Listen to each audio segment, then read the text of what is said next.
निर्गमनची पुस्तक याचे 14वे अध्यायाचे ध्यान. या अध्यायामध्ये 31 वचन आहे. 31 वचनचे विवरण असे आहे. देव मोशेशी बोलताना मोशे उत्तर केले, पण ते माझे विश्वास धरणार नाहीत व माझे म्हणणे ऐकणार नाहीत. ते म्हणतील परमेश्वर तुला दर्शन दिलेच नाही. देवानं त्याच्यासाठी काय चिन्ह ठरवले का? तुझ्या हातेमध्ये काही लाटी. 2 आणि 3 वचनमध्ये याचं वर्णन मिळतो आपल्याला. लाटी खाली फेकल्यानंतर ते लाटी सर्प झाला आणि त्याची शेपूट पकडल्यानंतर अजून परत ते लाटी झाली. दुसरी गोष्टी आपल्याला 6व्या वचनमध्ये मिळतो. मोशेला देवानं सांगितले आपले हात छातीवर तर ठेव. ते हात मध्ये कोड झाले.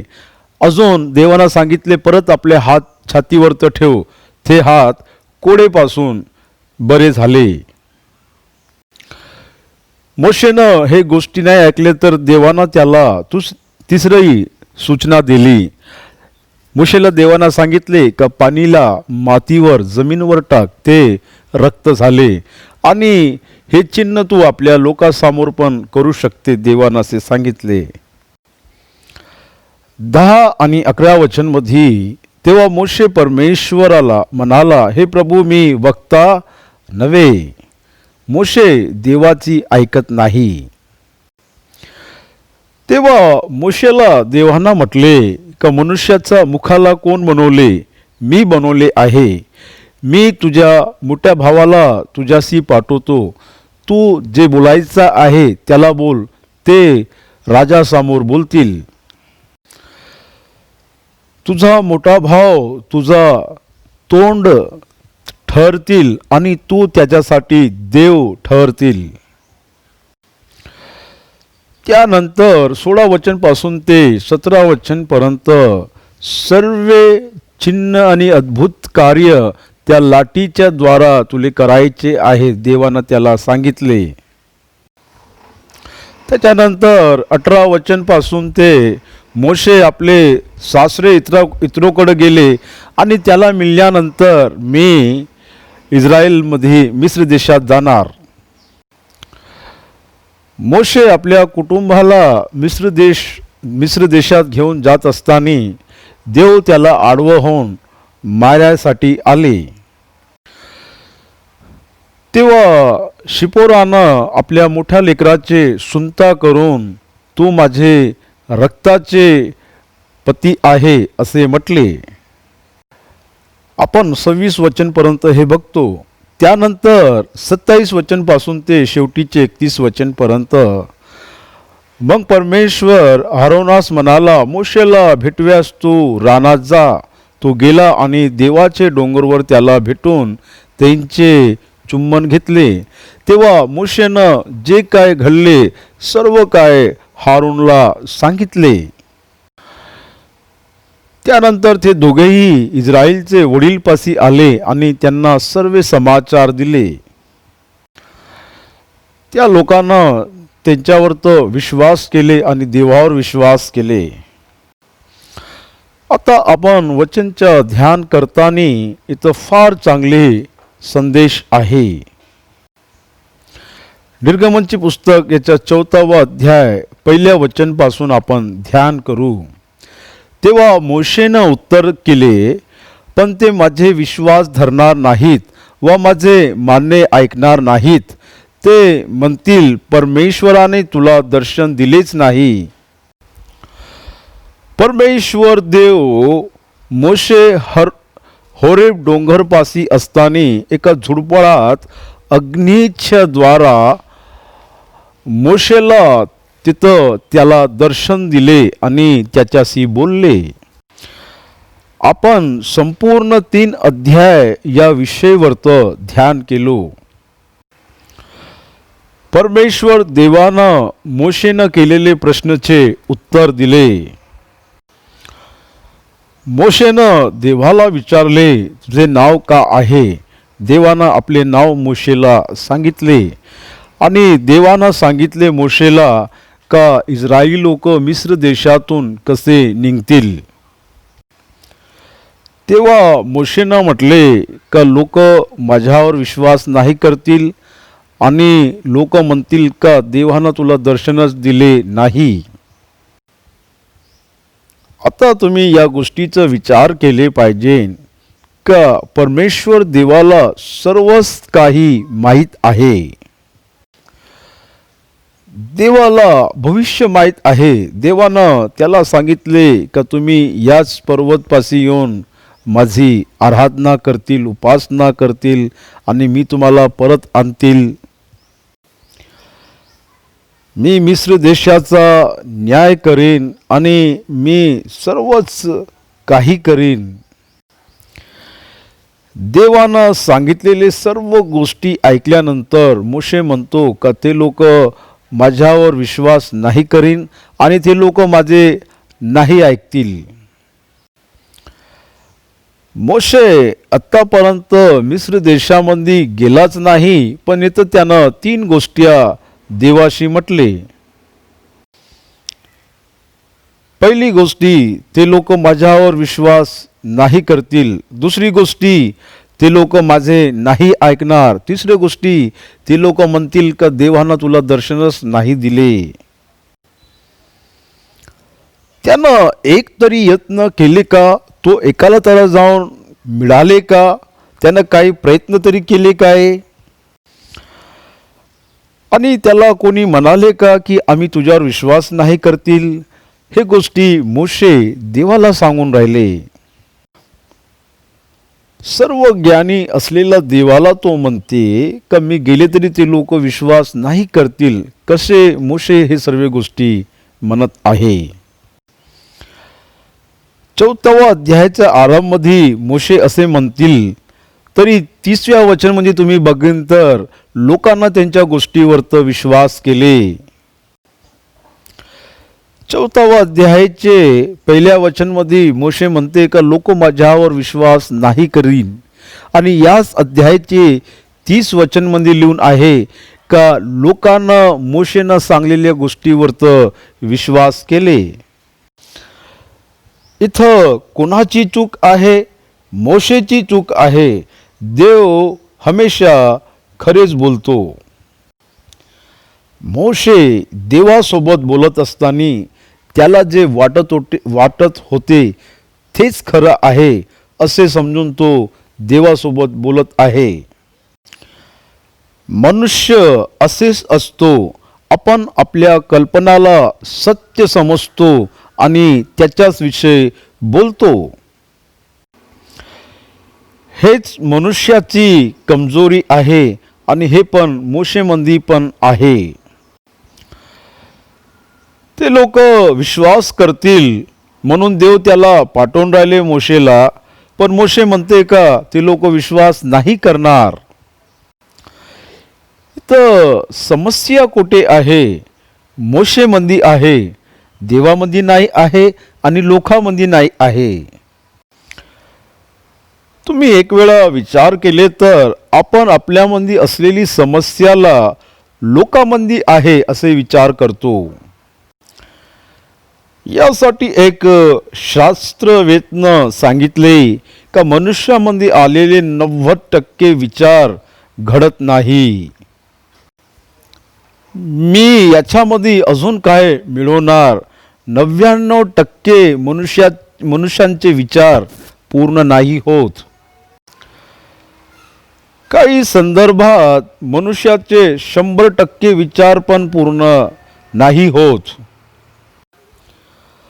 मनुष्याला भविष्य माहीत नाही, पण तो त्याचा विचार करते.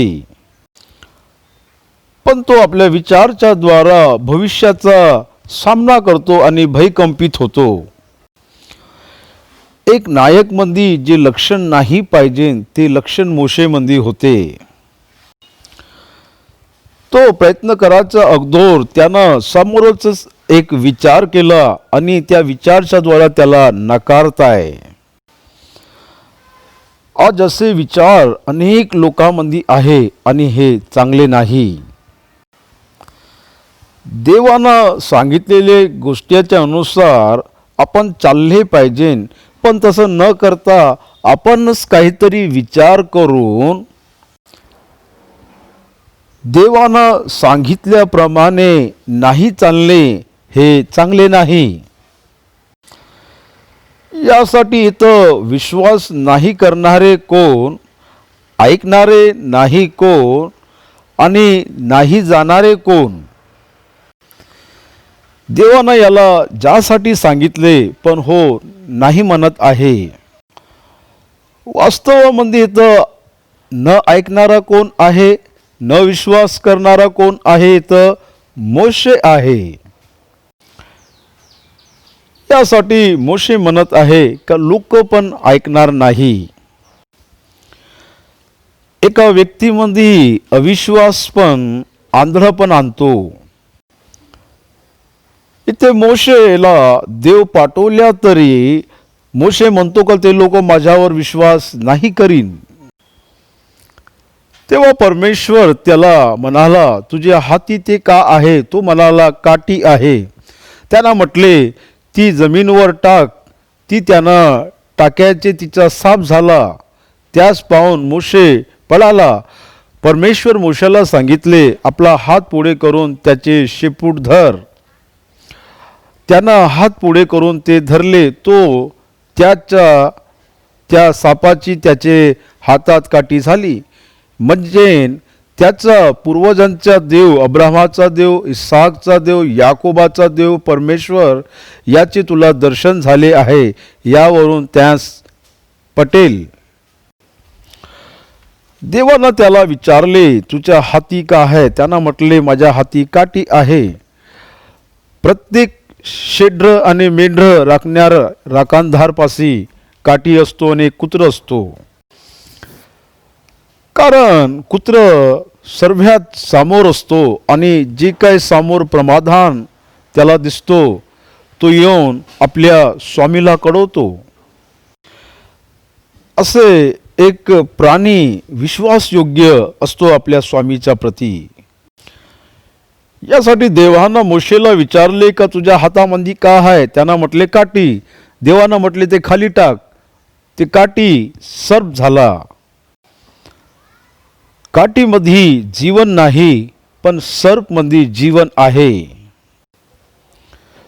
इथं देव का सांगून राहिले? निर्जीव वस्तूमधून देव जीवनला आणतो. असे कार्य करायचे लक्षण फक्त देवासमध्ये आहे. एक वेळा तुम्ही उत्पत्तीच्या पुस्तकमध्ये देवाची सृष्टीला बघा. उत्पत्तीची पुस्तक याच्या 2वा अध्यायामध्ये देवानं मातीला घेऊन त्याला आकार देऊन त्याच्या नथनामध्ये जीवनचे श्वास फुकले. निर्जीव असलेले मातीमध्ये देवानं जीवन टाकले तर ते जीवनदायक प्राण झाले. बघा इथे जीवित असलेला मनुष्याला देव निर्जीव करू शकतो. ज्याच्यापाशी जीवन आहे त्याला तो निर्जीव करू शकतो आणि जो निर्जीव आहे त्याला तो जीवनदायक करू शकतो. आणि हे कोण करू शकते? फक्त देवच. कारण जीवन कोणाच्या हातामध्ये आहे? जीवन फक्त देवाच्याच हातात आहे. मीच देव आहे आणि मीच तुला पाठवत आहे, याच्यापेक्षा अधिक का आपल्याला पुरावा पाहिजे? परमेश्वर देव यहोवानं मला पाठवले. यहोवा म्हणजे काय? सृष्टीकर्ता. मोशेनं जाऊन तिथं सांगितले पाहिजे होते की सृष्टीकर्ता परमेश्वरनं मला पाठवले आहे. कोण त्याच्यावर विश्वास करतील? निर्जीव वस्तूला जीवनमध्ये परिवर्तित करणं आणि जे जीवनमध्ये आहे त्याला निर्जीव वस्तूमध्ये परिवर्तित करणं हे कोण करू शकते? देवच करू शकतो. शून्यमधून सृष्टीचा निर्माण करणारा देवच आहे. यासाठी मोशेला देव पाठवण्यासाठी हे उदाहरण इथे दिले आहे. मोशेनं काठी फेकल्यानंतर ते काठी सर्प झाले आणि ते सर्प झाल्याबरोबर मोशे तिथून पळून गेला. म्हणजे मोशे त्याच्या समोरून पळून गेला. बघा, मोशे देवापासून कुठं पडू शकतो? बघा, इथे एक आश्चर्य कार्य मोशेच्या समोर घडले. काठीचे सर्प होणे, तो हे बघून पळून गेला. देवानं सांगितले त्याला, मोशेला, त्याचे शेपूट धर. हे देवानं दिलेले मोशेला पहिलं चिन्ह आहे त्याला विश्वास करासाठी. वास्तवामध्ये हे इस्रायलला सांगितलं ते लोक विश्वास करतील का नाही, पण देव अगोदर मोशेला इथं कन्व्हेन्स करून राहिले. त्याचे सामर्थ्य का आहे त्याला माहीत नाही ना, आणि सांगल्याशिवाय त्याला कसे माहीत होतील? तो कोण आहे हे सांगासाठी त्याला पण चिन्ह माहीत पाहिजे ना. यासाठीच देवानं त्याला चिन्ह दाखवायची इच्छा केली. म्हणजे त्यांचे पूर्वजांचा देव, अब्राहामचा देव, इसाकचा देव व याकूबचा देव परमेश्वर यांचे तुला दर्शन झाले, यावरून त्यांना पटेल. देवानं मोशेची गोष्टी खारीज नाही केली. मोशेनं केलेले प्रश्नाला देवानं त्याचा पुरावा दिले आणि त्याला मजबूत केले. देवानं मोशेचे खंडन नाही केले, पण त्याला बलवंत केले. आपण आपल्या विचारच्या द्वारा देवाला प्रश्न करत असताना देव आपल्याला सोडून नाही देत. दुसरं चिन्ह देव त्यांना दाखवते मोशेला. 6व्या वचनमध्ये परमेश्वरानं त्यास आणखी सांगितले, आता आपला हात आपल्या उरावर ठेव. त्यानं हात उरावर ठेवून काढले, तो कोडेनं बर्फासारखे पांढरा झाला. बघा, कोडाला बरं करणारा फक्त देवच आहे. जुन्या करारामध्ये पुष्कळ कोडी लोक होते, पण फक्त देवानं नैमांनास बरे केले. बघा, इथे डोळ्यासमोर कोडचा रोग येणे आणि डोळ्याच्या समोर कोडचे रोग जाणे. बघा, इथे बरा करणारा देव, आश्चर्य करणारा देव, अद्भुत करणारा देव, असे कार्य करणारा फक्त इस्रायलचाच देव आहे. त्या लोकांना ऐकले होते, आता ते लोक बघणार आहे. ज्या व्यक्तीला कोड आला आणि ज्या व्यक्तीचा कोड बरं झाला, फक्त त्याच व्यक्तीला माहीत होते. बघणाऱ्या व्यक्तीला कसे माहीत होते? देव मोशेला इथं एक अनुभव देऊन राहिले. छातीवर हात ठेवल्यानंतर त्याचे हातला कुष्ठरोग होतो. मग त्यानं त्यास सांगितले, पुन्हा आपला हात उत्तरवर ठेव. तेव्हा त्यानं पुन्हा उरावर हात ठेवला आणि उरावरून काढला. तो त्या शरीराचे इतर भागाप्रमाणे तो पूर्ण झाला. याचा अर्थ का आहे आणि याच्याद्वारा आपण का ग्रहण केले पाहिजे? यासाठी आजार लोकांना बरं करणारा देवच आहे. क्षणामध्ये कुष्ठरोग प्रगट होणे आणि क्षणामध्येच ते बरे होणे. कुष्ठरोग म्हणजे संपूर्ण जीवन असतो आणि आपण थोड्या आपल्या जुन्या काळामध्ये आपण बघले तर आपल्याला कुठे कुठे कुष्ठरोगी दिसायचे आणि त्या काळामध्ये त्या लोकांसाठी कॉलनी पण बनवण्यात आले होते. कुष्ठरोगी म्हणजे पूर्ण जीवनाचे पनिशमेंट आहे. या रोगांच्या द्वारा हातपाय खाण्यात येतो. जे लोक ना कुष्ठी रोग असतो त्यांचे पायांचे बोट, हातांचे बोट, नाक पण खाऊन टाकण्यात येते या रोगांच्या माध्यमातून. कुष्ठ रोगांच्या माध्यमातून जे आपले शरीरचे चमडे आहे तो निघून जातो. हे काय जादूचं कार्य नाही आहे. मोशेला कुष्ठरोग झाल्यानंतर तो फार भयभीत झाले असन. यासाठी त्याला क्षणामध्ये झालेले कुष्ठरोग आणि क्षणामध्येच तो बरे होणे. देव इथं काय सांगत आहे का मला काहीच असाध्य नाही आहे. देवाला काहीच असाध्य नाही. तो सर्व शक्तिमान आहे, तो सर्व ज्ञानी आणि तो सर्व बुद्धिमान आहे. तो अद्भुत करणारा देव आहे. तो क्षणामध्ये अद्भुत कार्य करणारा देव आहे.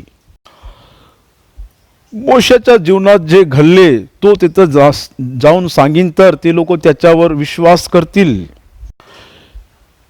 एक त्यानं हाताच्या काठीविषयी सांगितले, दुसरी गोष्टी त्यानं हाताला कोड होण्याविषयी सांगितले. आणि या दोन गोष्टी जाऊन ते लोक इस्रायल लोकांना सांगतील, ते लोक त्याच्यावर विश्वास करतील. ते तुझा विश्वास न धरून पाहिले चिन्हाची सूचना मानणार नाही तर ते या दुसऱ्या चिन्हाची सूचना खरीच मानतील. पण जरा ते या दोन्ही चिन्ह न मानणार नाहीत व तुझे ऐकणार नाहीत तर तू नदीचे पाणी घेऊन कोरड्या जमीनवर ओच, म्हणजे तू नदीतून घेतलेले पाण्याचे कोरड्या भूमीवर रक्त होईल. पाण्याचं रक्त होणं का आहे? जुन्या करारामध्ये देवानं पाणीला रक्त बनवले तर नव्या करारामध्ये येशू ख्रिस्तानं पाण्याचे द्राक्षरस बनवले. मोशेनं प्याचा पाणीला रक्तामध्ये बदलले तर येशू ख्रिस्तानं पाण्याला द्राक्षरसमध्ये परिवर्तित केले, मधुर आणि चांगले बनवले. नव्या करारामध्ये सुंदरता आहे, नव्या करारामध्ये महानता आहे, नव्या करारामध्ये स्वाद आहे. जुना करार घोषणा करतो न्याय आणि त्याची शिक्षाविषयी. नवा करार घोषणा करतो देवाचा अनुग्रह आणि देवाची आशीर्वाद.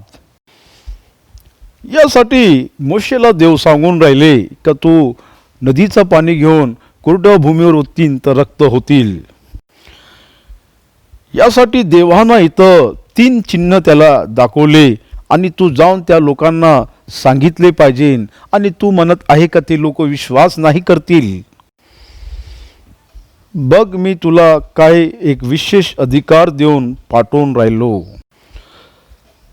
तू एक सामान्य आणि साधारण व्यक्ती नाही. एक वेळा तू शेरडाचे मेंढपाळ होते, पण आता तू माझे मेंढपाळ आहे. मी तुला पाठवून राहिलो. माझी उपस्थिती तुझ्या सोबत राहीन. तू जा. तेव्हा मोशे परमेश्वरास म्हणाला, हे प्रभू, मी वक्ता नव्हे, पूर्वही नव्हते व तू आपल्या दासापाशी बोलतास तेव्हापासूनच नाही.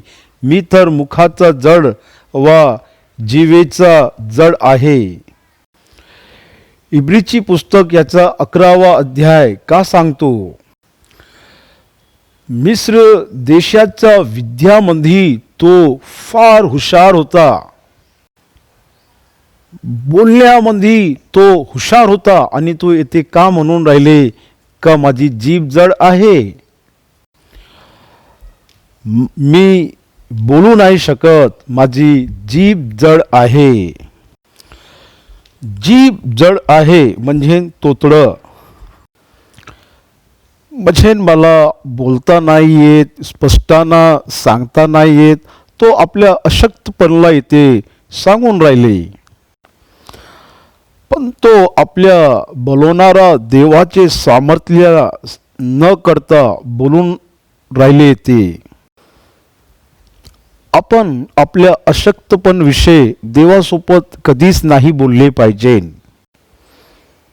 आपण आपल्या कमजोरीविषयी, आपल्या बलहीनताविषयी देवासोबत बोलण्यापेक्षा आपण देवाच्या सामर्थ्य आणि त्याचे अद्भुत गोष्टीविषयी बोलले पाहिजे. आपण आपल्याविषयी बोलले पाहिजे का आपण सामर्थ्य देवावर तर विश्वास ठेवतो, आपण अद्भुत देवाच्या मागं चालून राहिलो. देवापाशी जाऊन मला बोलता नाही येत, मी तोतडा आहो, कोणासोबत तू हे गोष्टी करून राहिले? सर्व सामर्थ्य देवसोबत. तेव्हा परमेश्वर त्यास म्हणाला, मनुष्याचे तोंड कोण केले आहे? मनुष्य मुक्का, बहिरा, डोळास किंवा आंधळा कोण करीतो? मी परमेश्वर की नाही? आपण देवाच्या द्वारा निर्माण झालो आहे आणि आपली सृष्टी देवानंच केली आहे. संपूर्ण जगाचे निर्माण करता देवच आहे आणि आपले शरीरचं निर्माण करता पण देवच आहे. स्तोत्र संहिता याच्या 39व्या अध्यायामध्ये देव मनुष्याचे शरीराचे निर्माण करता दिसतो.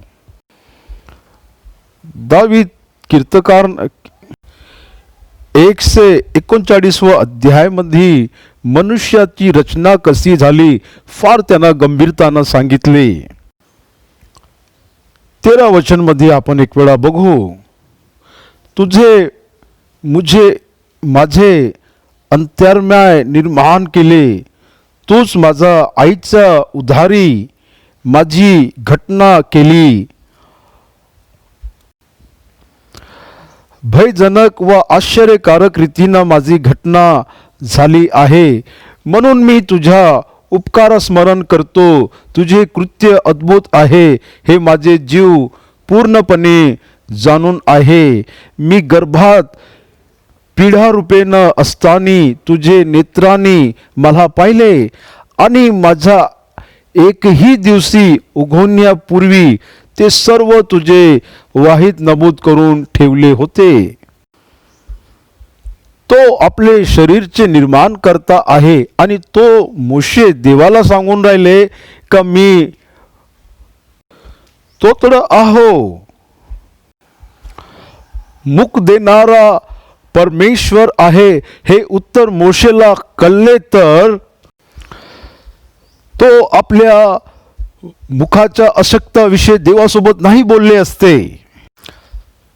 त्याच्या अशक्ताला तो देव बलमध्ये परिवर्तित करून त्याला उभं करणारा आहे असं ते कळले असते. मोशेना म्हटले का मला बोलता नाही येत, देवानं त्याच्या गोष्टीला खारीज नाही केले. तर आता जा, मी तुझ्या मुखास सहाय्य होईन आणि तू काय बोलावे मी तुला शिकवीन. हे गोष्टी सर्व लोकांना आठवण ठेवले पाहिजे. मी सकाळी उठून प्रार्थना करताना हेच गोष्टीचं मी ध्यान करत होतो. देव माझ्यासोबत असले तर माझ्याद्वारा जे करायचे आहे तो करून घेतो. तुला काय बोलायचे आहे ते मी तुला शिकवेतील असे देवानं म्हटले. मी तुझ्या सोबत असतो, मी तुझ्या मुखासोबत राहून काय बोलायचे आहे काय नाही बोलायचे आहे मीच तुला शिकवतो. प्रेषित पौल सोबत देवानं बोलले का तुम्ही न्याय अधिपती समोर असताना काय बोलायचे आहे तुम्ही चिंता नका करा. अनुग्रहाच्या द्वारा तुम्हाला काय बोलायचे आहे तेव्हा सांगण्यात येणार. बघा इथे काय बोलायचे आहे तो आपल्याला सांगणार. याच्यापेक्षा अधिक फॅसिलिटी का भेटणार आपल्याला? आणि इतकी चांगली सुविधा आपल्याला अजून कुठं भेटणार? इथं किती मोठे परमेश्वर दातासारखे आपल्याला इथं दिसून राहिले. मुख देणारा कोण आहे, मी तुझ्या मुखासोबत राहणार ना. इतकंच नाही, तू का बोलायचे आहे मी तुला शिकवणार. मी पवित्र शास्त्रामधून 8,000 पेक्षा जास्त प्रसंग केले आहे. मला का माहीत आहे म्हणून, आणि मला कोणतं ज्ञान आहे, आणि मी का शिकले, आणि मी कोणते वेदचे अध्ययन केले म्हणून. मी काय शिकवायचे आहे तो मला सांगून राहिले. मला पवित्र शास्त्रामधून काय शिकवायचे आहे तोच मला देऊन राहिले. येशू ख्रिस्त प्रभूनं पण म्हटले का जे गोष्टी मी बोलत आहे ते माझे नाही, माझे पिताचे आहे. यासाठी आपण त्याच्या सेवेमध्ये बोलावले देवानं. याविषयी आपण काहीच चिंता नाही करायची. सर्व काय देवच चांगले ऑर्गनाईज करते आपल्यासाठी. देव आपल्या कार्यासाठी आपल्याला बोलावून तो आपल्या कार्याला सफल करतो आणि तो आपली महिमा करून घेतो. तेव्हा तो म्हणाला, हे प्रभू, माझ्या मर्जीस येईल त्याचे हस्ते त्यास संदेश पाठवा. देव मोशेला बोलावून त्याच्या समोर इतके कार्य केल्यानंतर, बोलल्यानंतर मोशे म्हणतो का ज्याला देव तुला पाठवायचा आहे त्याला पाठव. मोशेचे सर्व गोष्टीचे देव उत्तर देत आले आणि त्याच्याशी बोलत आले. आणि मोशे म्हणते का ज्याला पाठवायचं आहे त्याला पाठव. देव मोशेला पाठवत आहेत. जगाचा न्यू कराचा अगोदरच या योजनेमध्ये तूच आहे, यासाठी मी तुझ्याकडे आले आहे. मी तुझ्याजवळ आलो, तू माझ्याजवळ नाही आले. तून मला नाही निवडले, मी न तुला निवडले. तून मला नाही पाठवले, मी तुला पाठवत आहे सेवासाठी. तेव्हा तो म्हणाला, हे प्रभू, तुझी मर्जी असेल त्याच्या हस्ते त्या संदेश पाठवा. मग मोशेवर परमेश्वराचा राग भडकला व तो त्याला म्हणाला, लेवी आरोन हा तुझा भाव नव्हे काय? देवाला कसे माहीत आहे? मिधानमध्ये असलेले मोशेला बघून राहिले आणि मिस्र देशामध्ये असलेले त्याच्या मोठे भाव हारूनला देव तिथं बघून राहिले. देवाला त्या दोघांचे नाव माहीत आहे. देवानं मोशे मोशे म्हणून बोलावले आणि येतं देव मोशेला तुझा मोठा भाव हारोन मध्ये आहे, मिस्र देशामध्ये हारोन आहे इथं सांगून राहिले. देवाला सर्वच माहीत आहे. लूक शुभवर्तमान याचा 19 अध्यायामध्ये झाडाचा खाली असताना जक्कई झाडाचा खाली उतरून ये. जक्कईला आश्चर्य वाटले का माझा नाव ख्रिस्ताला कसे माहीत झाले. इतर कोणी जाऊन त्याला सांगायची काही गरज नाही. त्या देवाला सर्वच काही माहीत आहे. त्याला चांगले बोलता येते. देवाला प्रत्येक लोकांचे टॅलेंट माहीत आहे, कारण हे देवानच दिलेले आहे. एकाच आईच्या द्वारा दोघाचा जन्म झाला. एक चांगले बोलू शकते आणि एकाला बोलता नाही येत. तर विचित्र गोष्टी हे आहे की ज्याला बोलता नाही येत आणि ज्याला चांगलं बोलता येत त्याच्यावर तर देवानं त्याला अधिकारी ठेवले. हे देवाची महानता आहे. बघा देवाची योजना कशी असतो. शमूएल इशेच्या पुत्राला बघितल्यानंतर त्याला असं वाटले का हाच देवाचा अभिषेक्त आहे, हाच देवाचा अभिषेक्त आहे. त्याला सर्व पुत्राला पाहत असताना त्याला असेच वाटत होते. पण देवानं सर्वात लहान मुलगा दावीदला अभिषिक्त होवायसाठी निवडले. यासाठी आपले विचार देवाच्या उद्देशाच्या विपरीत असतो. यासाठी आपण आपल्या उद्देशाचा विरोध केले पाहिजे आणि देवाचे उद्देशला आपण ऐकले पाहिजे. तो पहा तुला भेटवयास येत आहे. तुला पाहून तो आपल्या मनात संतोष पावेल. बघा आपला देव किती अद्भुत आहे. मिस्र देशामध्ये असलेले आरोनला देवानं बोलावले का? त्याला सांगितले का की मिधान देशामध्ये असलेले तुझ्या भावाला जाऊन तू मिळ? मग तो का मोशेला मिळासाठी तो निघाला? तो पहा तुला भेटवयास येत आहे. तू पाहून तो आपल्या मनात संतोष पावेल. तो मार्गाने आहे. इथे वचन नाही लिहून आहे, पण मला असे वाटते का जसे देवानं मोशेला दर्शन दिले तसेच त्यानं त्याच्या मोठ्या भावाला दिले आणि त्याला म्हटले का जा आणि तू आपल्या भावाची भेट घे. मोशे इथे आपले समर्पण द्यायचा अगोदरच हारोन आपले समर्पण देऊन तो मोशेला भेट घ्यासाठी घरून निघाला. देवानं तुला एक सेवासाठी निवडले असले तर त्याला लागलेले सर्व काही गोष्टीचं देव त्याच्या अगोदरच तो तयार करतो.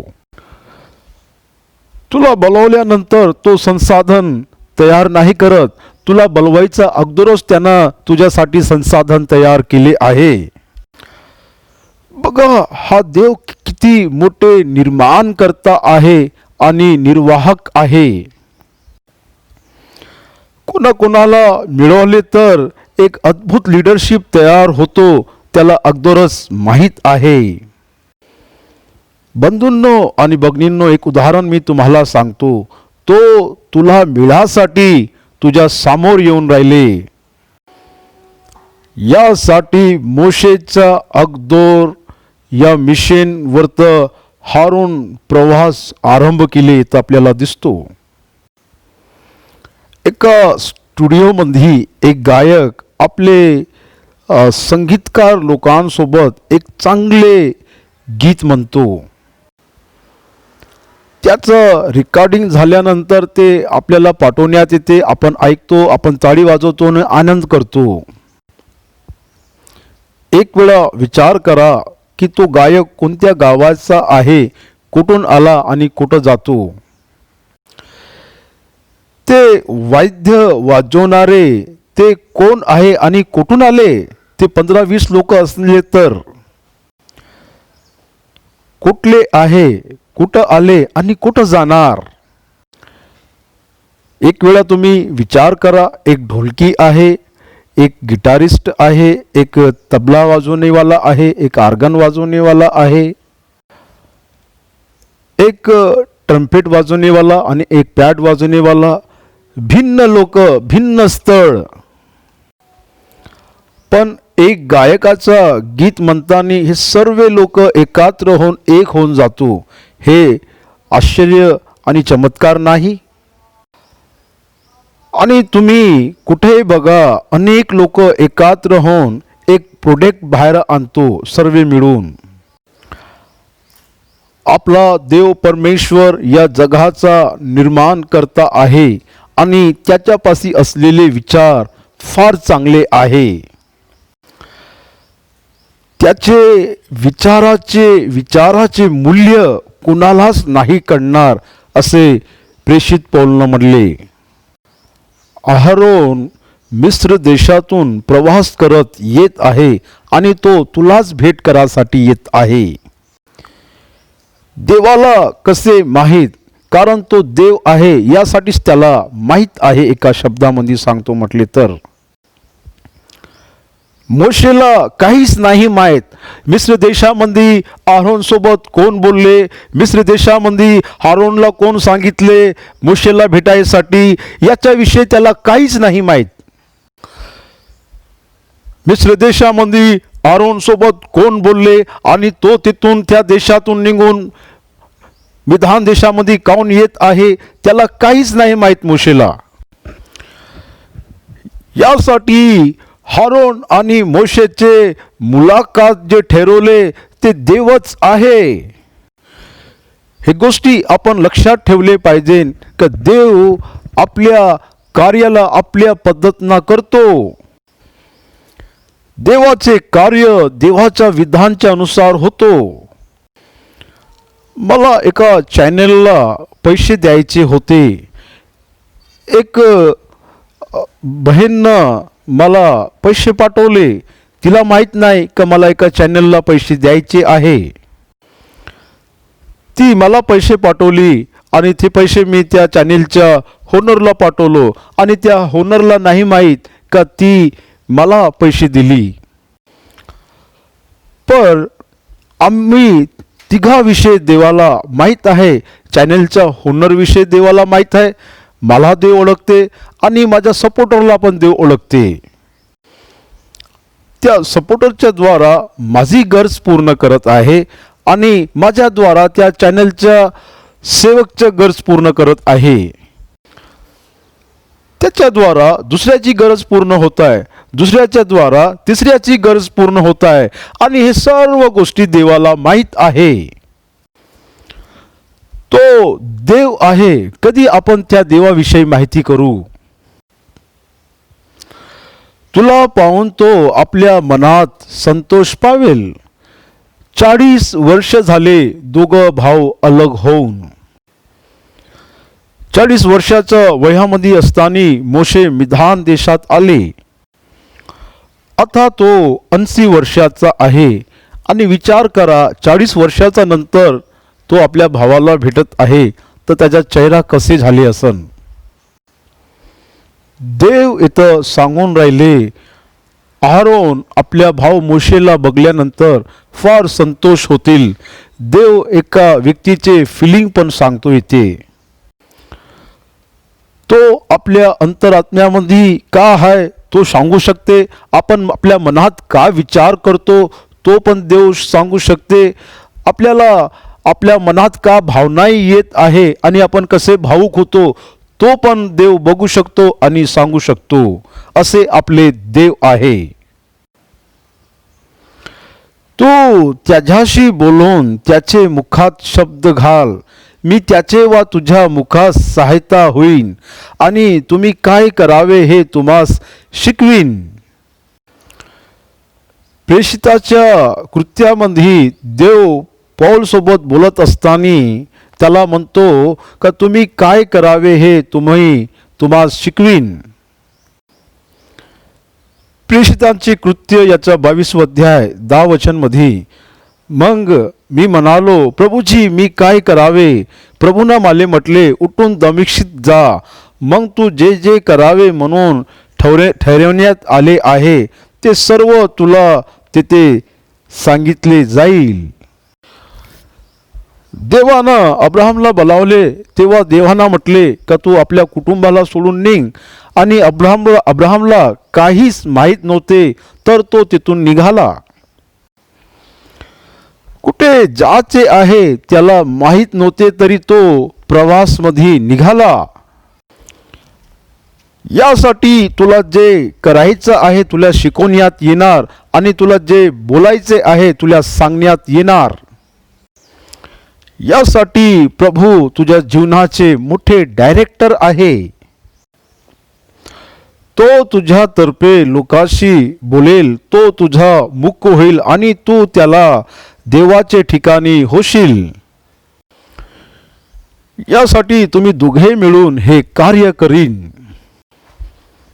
मोशे प्रत्येक वेळा फारो राजाच्या समोर गेल्या तेव्हा आरोनस मोशेसाठी फारोन राजासोबत बोलले.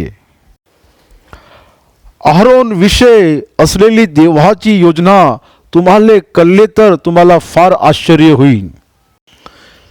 मोशेला पण माहीत नाही. मोशे फक्त सुटका देणाऱ्यासाठीच आला आहे. पण आरोन आणि त्याचे कुटुंबातील येशू ख्रिस्त येतवरी प्रधान याजकचे सेवामंदी होते. आरोनच्या कुटुंबातील महायाजकचे जे कार्य होते, देवासोबत देवापाशी सेवाचे कार्य, वर्षातून इस्रायली लोकांसाठी त्यांचे पापांच्या प्रायश्चित्तासाठी देवाच्या अतिपवित्र स्थानमध्ये जाची सेवा, हे सर्व प्रधान याजक आहारोनच्या गर्भातूनच आले. मोशे अनुवादच्या पुस्तकच्या नंतर त्याची कंटिन्युटी आपल्याला नाही दिसत. त्याच्यानंतर त्याचे वंश आपल्याला नाही दिसत. पण आहारोनची वंशावळी येशू ख्रिस्त येतवरी मंदिराचे प्रधान याजकची सेवा करतच आले. तुम्ही एक वेळा विचार करा हारून विषय देवाचे किती महान आणि मोठी योजना आहे. आहारोनला देव प्रधान याजक म्हणून आपल्यापाशी ठरवले. त्याला मिळालेले अभिषेक, त्याला मिळालेले वस्त्र, त्याला मिळालेले आदर मोशेला पण नाही मिळाले. मोशे साधारण वस्त्र घालून होते, तर आहारोन याजकीय आणि याजकीय वस्त्र धारण करून होते. तो प्रधान याजकचे वस्त्र घालून राहायचे आणि सर्वात पहिला प्रधान याजकचे आदर त्यालाच मिळाले. प्रत्येक वेळा महायाजकचे पद त्याच्या वंशावळीलाच मिळाले. राजा लोक पण बदलले, पण प्रधान याजक त्याच्याच वंशावळीमधूनच आले. हा लहान विषय नाही. आहारोनची पार्टनरशिप जे आहे हे छोटी गोष्टी नाही. यासाठी देव मोशेसोबत आहारोनला पण तयार करून राहिले. तू आपल्या हाती ही काठी घे, हिने तू चिन्ह दाखवशील. देवानं मोशेच्या हातामध्ये एक काठी दिली आणि या काठीला घेऊन जाऊन मिस्र देशात अद्भुत कार्य कर. बघा, इथे एक वस्तू त्याच्या हातामध्ये देऊन त्याचे उपयोग कर म्हणत आहे देव. इतर दुसरी कोणती काठी आपल्या हातामध्ये नको घेऊ. जे काठी मी तुला दिले आहे याच काठीचा तू उपयोग कर. मोशेला 120 वर्ष होतवरी हेच काठी त्याच्या हातामध्ये होती. ते काय जादूची काठी नव्हती आणि त्याच्यामध्ये काय मंत्र नव्हते. देवामध्ये सामर्थ्य आहे, त्या काठीमध्ये काहीच नाही. पण देवानं सांगितले का ते काठी घेऊन जा आणि त्याचा उपयोग कर, म्हणजे त्याचा उपयोग केले पाहिजे. देवानं मोशेचा उपयोग केले आणि त्याच देवानं म्हटले का या काठीचा उपयोग कर. मोशे देवाच्या विषयी तो विश्वासयोग्य राहिला आणि तितकाच विश्वासयोग्यतेने त्यानं काठीचा पण उपयोग केला. कारण विश्वासयोग्य देवानंच हे गोष्टी सांगितले होते. मग मोशे तिथून निघून आपल्या सासरा इत्रो याच्याकडे गेला व त्याला म्हणाला, मला मिस्रातल्या माझ्या भाऊबंधूकडे परत जाऊ दे. ते अजून जिवंत आहे किंवा नाहीत ते मला पाहू द्यावे. मोशेला कळप दिला, त्याला मुलगी दिली आणि मुलं झाले त्याला, आणि 40 वर्ष त्याला सांभाळले. मोशे त्याला जाऊन म्हणत आहे का तुझी परवानगी असेल तर. इत्रो किती आनंदाने भरले असन. मोशेची वय 80 वर्षे असले तर इत्रोचे 16-17 वर्षानं तो त्याच्यावर मोठे असन. मोशे मिस्र देशामध्ये जात असताना तो हमेशासाठी जाऊ शकत होता, कारण याकोब पण तसंच केला होता. याकोब लाबानला ना सांगता गेले नाही का? पण मोशे याकोब सारखे नाही केले. मोशे इत्रोला जाऊन सांगितले आणि त्यानंतर निघाले. इत्रोला पण माहीत आहे का तो न सांगता जाऊ शकते, पण तो सांगत आहे म्हणजे तो त्याला आदर देऊन राहिले. यासाठी इत्रोंना म्हटला सुकाना जा. इत्रो लबानसारखे नाही आहे. मोशे एक वेळा एक कार्यामध्ये असताना त्याचे बायको आणि त्याचे लेकरांना इत्रोनं सांभाळले. फार चांगले मामा होते ते मोशेचे. एक कुटुंब संबंध इथे चांगले आहे म्हणजे पवित्र शास्त्रात हे चांगले उदाहरण आहे. मामाचा आदर करणारा जावई आणि जावेचा आदर करून पाठवणारा मामा. कुटुंब संबंध सेवामध्ये असताना मामा आणि जावेनं कुटुंबाचे संबंधला चांगला सांभाळ केले. तेव्हा इत्रो मोशाला म्हणाला सुखेनं जा. मिधान प्रांतात परमेश्वर मोशेला म्हणाला चल मिस्र देशात परत जा. तुझा जीव घेऊ पाहणारे सगळे मृत्यू पावले आहेत. मोशे लगेच मिस्र देशात नाही गेला. देव सांगतवरी तो तिथंच थांबून होता. देव मोशेसाठी त्याचे अनुकूल वेळच्या अनुसार त्याला सांगत आहे. कधी आपण आपले पाऊल उचलले पाहिजे, कोठे टाकले पाहिजे आणि केव्हा टाकले पाहिजे, इतके स्पष्टेनं देव सांगतो. एका व्यक्तीला आपले सेवासाठी बोलावले तर. मला सेवेमध्ये येऊन 30 वर्ष झाले आणि या 30 वर्षाच्या सेवेमध्ये मला छोटंसं बी कन्फ्युजन नाही आहेत. पुष्कळ लोकांना का वाटतो का सेवेमध्ये आले तर फार मोठे मंडळीसाठी बिल्डिंग बांधले पाहिजे किंवा मंदिर मोठे बांधले पाहिजे देवासाठी. पण मी सेवेमध्ये आल्यानंतर मला स्पष्टेनं माहीत आहे का देव मला एव्हंजलिस्टच्या कॉलिंगमध्ये घेऊन चालत आहे आणि एक लिडरशिपच्या कॉलिंगमध्ये मला देव घेऊन चालत आहे. मी त्याचे प्रॅक्टिस करत चालत होतो. आजपर्यंत माझ्यापाशी मंडळी नाही आहे. फक्त माझ्याकडं माझे कुटुंब आहे ना तर माझ्याकडं चर्च म्हणजे मंडळीची बिल्डिंग आहे. पण मला संपूर्ण पवित्र शास्त्र तेलुगू भाषामध्ये 3 वेळा आणि 4थी वेळमध्ये इतर भाषेमध्ये त्याचे अनुवाद करायचे मोठे काम देवानं माझ्या हाती दिले आहे. माझ्या सेवेच्या प्रारंभ दिवसामध्ये देवानं प्रवचनच्या द्वारा मला हे सर्व सांगितले. 3ऱ्या वेळी मी पवित्र शास्त्राला संपूर्ण केले तेव्हा मी विचारही नाही केले तर देव मला अनेक भाषांमध्ये घेऊन आले. एप्रिल याचा 2 तारीखले 2020 मध्ये माझे वडीलचे जन्मदिवस होते. त्याच्या समोरचे 5 दिवस पूर्व त्याविषयी आम्ही प्रोग्राम तयार केलो. त्या दिवशी माझ्या वडिलांना फार आश्चर्य वाटले का देव इतक्या भाषेमध्ये घेऊन जात आहे म्हणून. आणि मला माहीत नाही या गोष्टी सांगितले नाही मला असे तो म्हणाले. आणि एप्रिल 20 तारीखला त्यांची मृत्यू झाली. 2020 एप्रिल याचे 24 तारीखला त्यांची मृत्यू झाली आणि हे कार्य आज मी करून राहिलो. तुझा जीव घेऊ पाहणारे सगळे मृत्यू पाहिले आहेत. बघा इथं देवाचे वचन का बोलत आहे.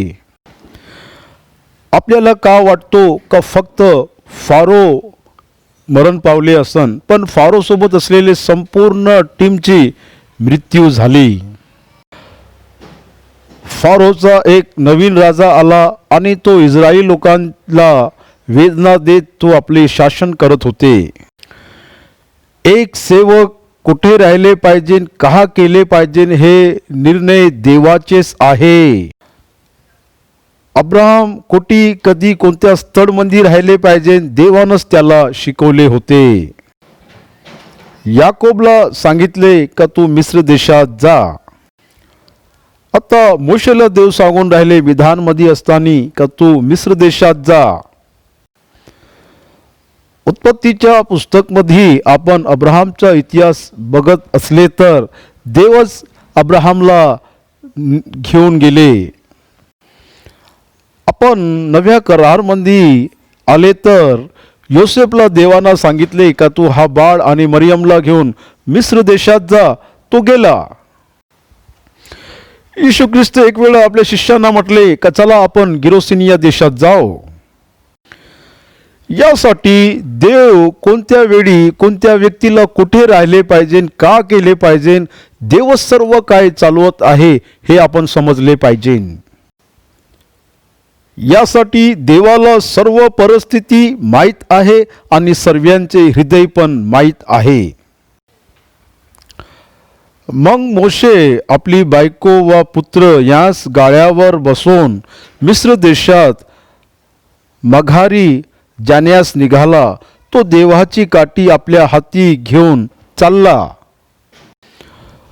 मोशेनं देवानं सांगितलेली काठीच घेतली. त्यानं हाही विचार नाही केले का हे काठी नसले तर दुसरे काठी घेणार. तो देवाच्या प्रती आज्ञाकारी होता. 40 वर्ष त्यानं त्या काठीला सांभाळले. तो आपल्या शेवटीच्या दिवसापर्यंत त्याच काठीला त्यांना घेऊन आपले जीवन जगले.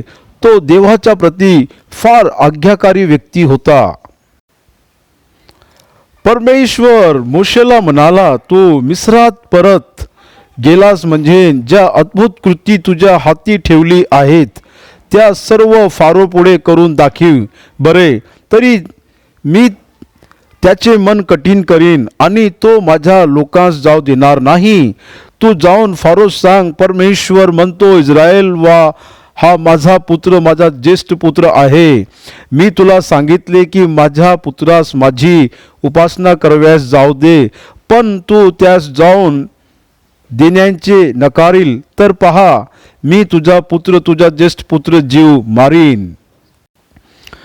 जे संभाषण मोशे आणि फारो राजाच्या मधामध्ये होईल त्याचे अगोदरच देवानं मोशेला सांगितले सर्व गोष्टी.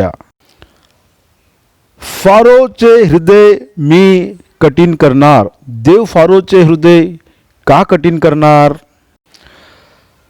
फारोचा हृदय काऊन कठीण करतो म्हटले तर फारोचे साम्राज्याला नाश करायसाठी. फारो इस्रायली लोकांना नाही जाऊ दिले पाहिजे. तेव्हाच देव फारोला आणि त्यांच्या देवताला शिक्षा आणि दंडित करणार ना. इस्रायली लोक मिस्र देशामध्ये येऊन 400 वर्ष झाले आणि ते लोक देवाविषयी कसे जागरूक झाले पाहिजे. मिस्र देश सोडायच्या अगोदरच इस्रायली लोक देव आणि त्याच्या सामर्थ्य अनुभव त्या लोकाला झाले पाहिजे. त्या लोकांना देवाचे सामर्थ्य बघितले पाहिजे आणि त्यांच्याविषयी देवाचे प्रेम किती मोठे आहे त्या लोकांना कळले पाहिजे. यासाठी देव फरोच्या मनला कठीण करून राहिले.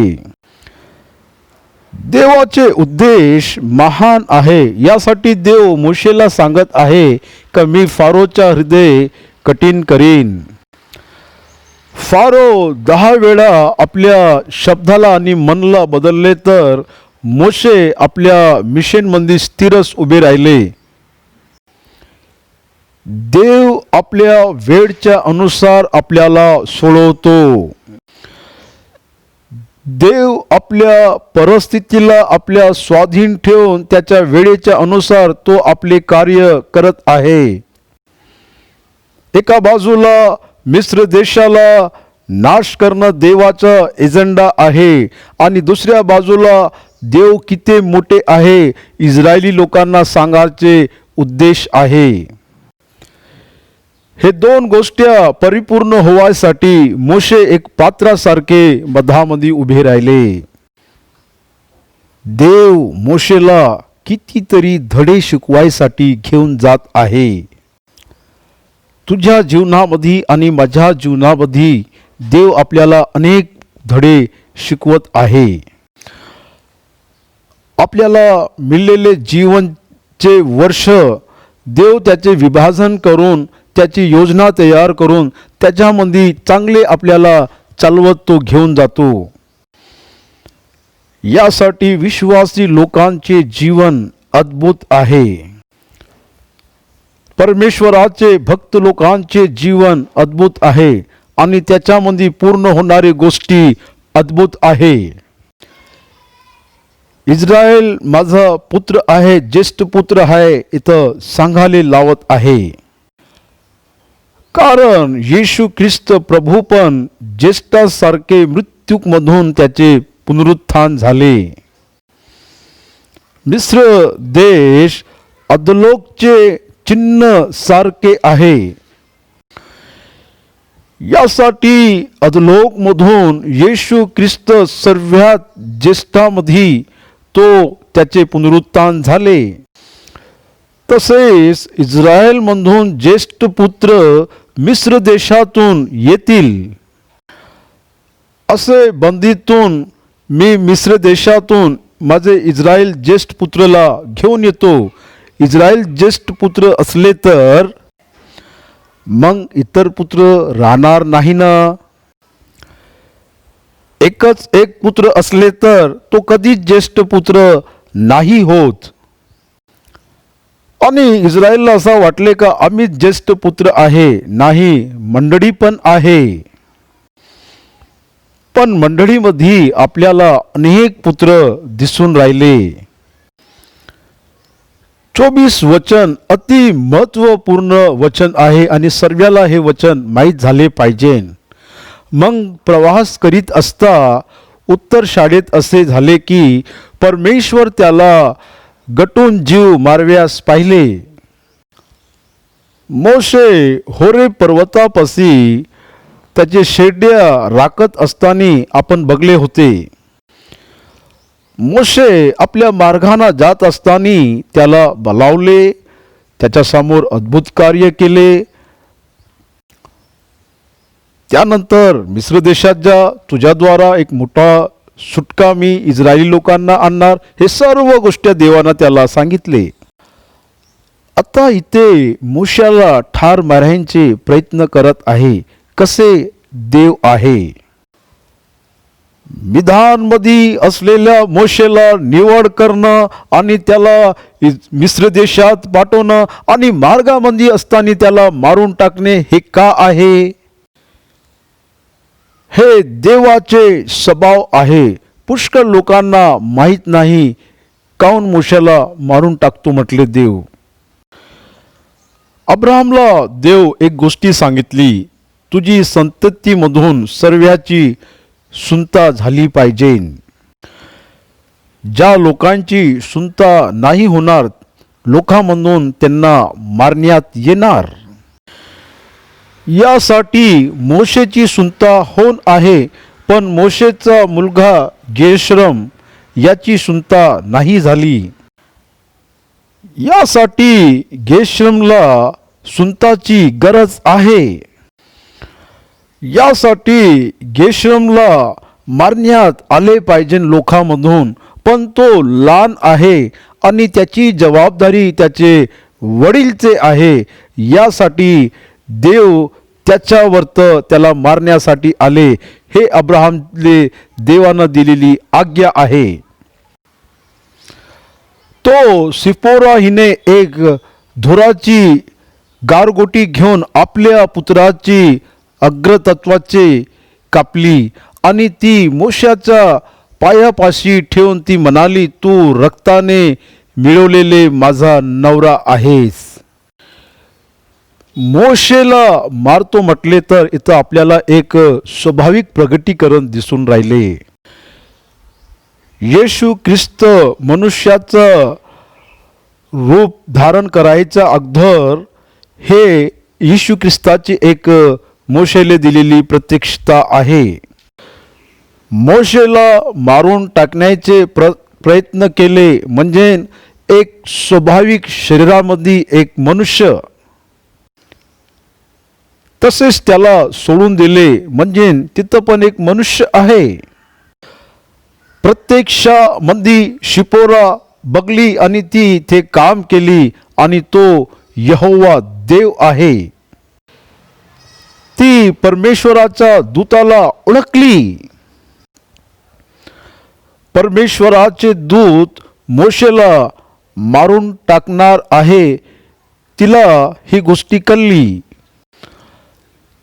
का कारण आहे मोशेला मारून टाकायचे? कारण त्यानं आपल्या मुलाचा सुनता नाही केले. लगेच ती आपल्या मुलाची तिथं सुनता केली. तेव्हा देव मोशेला मारून नाही टाकले आणि त्याला सोडून दिले. तेव्हा ती म्हणाली, तू रक्ताने मिळवलेले माझा नवरा आहेस. सुनताच्या द्वारा एक रक्तसंबंध त्यांच्यामध्ये आले. इथं ती सांगून राहिली.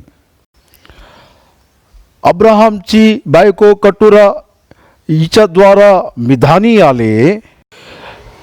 इकडं वडीलच्या द्वारा रक्तसंबंध आहे. रक्ताना मिळवलेले नवरा असे तिनं सुनतेला अनुलक्षण म्हटले, म्हणजे करारचा नवरा आहे असा ती म्हणत आहे. मग परमेश्वर हारूनास म्हणाला, मोशाला भेटव्यास तू रानात जा. तो गेला आणि देवाच्या डोंगरवर त्याला भेटून त्यानं त्याचे चुंबन घेतले.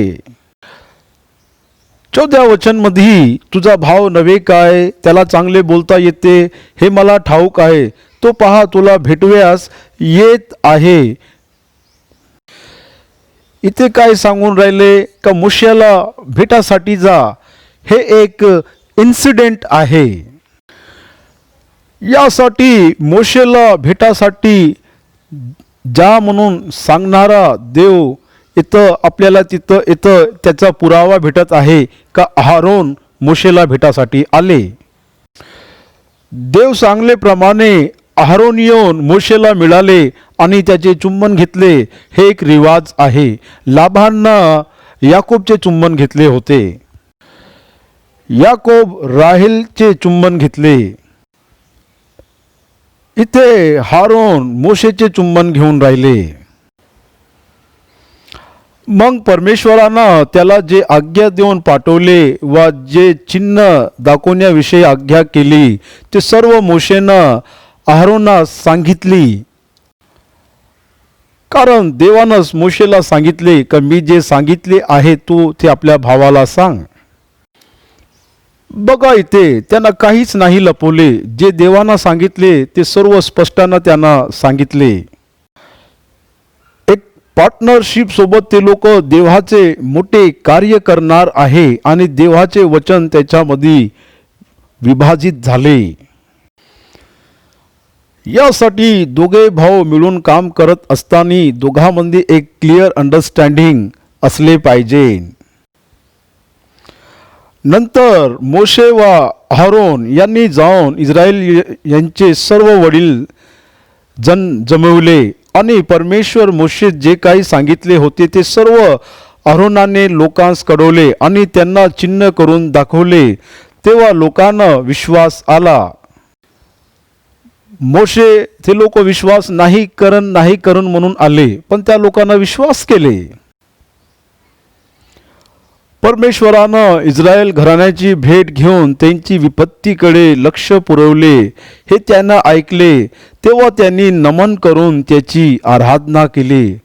आपण लोक असे ऐकल्यानंतर त्याची आराधना करतो का? करत आहे का? परमेश्वर देव त्या लोकांचे विपत्तीकडे बघितले, त्यांचे आकांत ऐकले. एका व्यक्तीला विधानमधून निवडून त्या लोकांना सोडवासाठी आणले. त्या लोकांना त्वरित तो तिथून बाहेर काढणार आहे आणि दूध आणि मधु वाहणारे देशामध्ये त्या लोकांना घेऊन जाणार आहे. त्या लोकांना आपले डोके खाली केले आणि देवाची आराधना केली. त्या लोकांना देवाची ऐकली आणि देवाची स्तुती केले. ते लोक फार नम्र होऊन देवाची ऐकून त्या लोकांना आराधना केली. ते इस्रायलचे वडील लोक होते. इस्रायली लोकांचे सुटकेसाठी मोशे आणि हारोनस याचे पात्र नाही, ते तर वडील लोकांना पण एकत्र केले आणि ते पण पात्र झाले. त्यांचे 40 वर्षाची योजनाला तुम्ही बघेन तर अरण्यामध्ये जात असताना तिथं फार नायक लोक देवासाठी कार्य केले.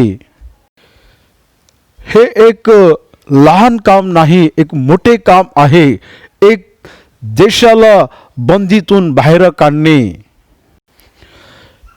एक देशाला दुसऱ्या देशाच्या बंदीतून बाहेर काढणे म्हणजे एका व्यक्तीच्या द्वारा नाही होत. याला टीमवर्कची गरज आहे. देव कधी एक मोठे कार्य एक टीमच्या द्वाराच करतो. यासाठी जगामध्ये शुभवर्तमान सांगले पाहिजे म्हटले तर त्याला शिष्य पाहिजे. यासाठी येशू ख्रिस्तानं शिष्याचे निवड केले आणि त्यानंतरच त्यांना ते कार्य त्यांच्या हातामध्ये दिले. शुभवर्तमान सांगणे हे टीमवर्क आहे. देवाचे कार्य करणं हे टीमवर्क आहे. हे स्वतःचे काम नाही, मिळून करणारे काम आहे देवाचे. लोकशुभ वर्तमान याचा 5वा अध्यायामध्ये पेत्राच्या जाळ्यामध्ये मासे भरून आले तर पेत्रानं योहान आणि इतर लोकांना ते मासे धरायसाठी बोलावले. ते माश्या धरायसाठी इतर नाविक लोकांना ची मदत घेतले, इतर लोकांची सहायता घेतले. हे टीमवर्क आहे. त्या लोकांचे पण तारू न माशेनं तारू भरले आणि आपलेच तारू भरले तर आपल्याला पर्याप्त नाही, इतर लोकांचे पण भरले पाहिजे. सर्व काही माझेच आहे. ख्रिस्ती मिशनरी लोक हेच काम करून राहिले. हे टीमवर्क आहे. हे मिळून करणारी सेवा आहे. हे आपली स्वतःची सेवा नाही, हे देवाची सेवा आहे. सर्व मिळून सेवा केले पाहिजे. सर्वांचे पालन पोषण होतील. देवाचे काम, देवाच्या विधान आणि देवानं सांगितलेले लोक मिळून केले पाहिजे. त्या लोकांना त्याच्यावर विश्वास केले आणि देवानं त्यांची पीडा बघितले. या गोष्टीला ऐकल्यानंतर त्या लोकांना देवाचे नमन केले, देवाची आराधना केले. त्या लोकांना मोशेच्या अधिकारला स्वीकार केले. मोशेच्या नायकपणाला त्या लोकांना स्वीकार केले आणि मोशे आपल्या मोठेपणच्या द्वारा त्या लोकांचे नायक नाही झाले, तो देवाच्या द्वारा त्या लोकांचे नायक झाले. मोशेला बघून सर्व लोकांना आपले डोके खाली केले. त्या लोकांना मोशेला पाहून नाही पण देवाला बघून देवाची तिथं आराधना केली. तुला मिळणारा आदर तुझ्या करतानी नाही पण देवा करतानी तुला मिळून राहिले. मला मिळणारा प्रत्येक गर्व माझ्या प्रभूच्या द्वारा मला मिळत आहे. मी फक्त एक गाढवासारखा आहे. यासाठी एक मोठ्या टीमचा निर्माण झाले आणि एक मोठे कार्य त्या लोकांच्या द्वारा घडणार आहे. ते लोक आपल्या जीवनाच्या काळामध्ये त्यांच्या शत्रूच्या जीवनामध्ये एक मोठे विनाशला आपल्या डोळ्यानं बघतील. किती मोठा देव त्यांच्या सोबत आहे. या अध्यायाला येतं आपण संपू. 5व्या अध्यायामध्ये आपण मिळू.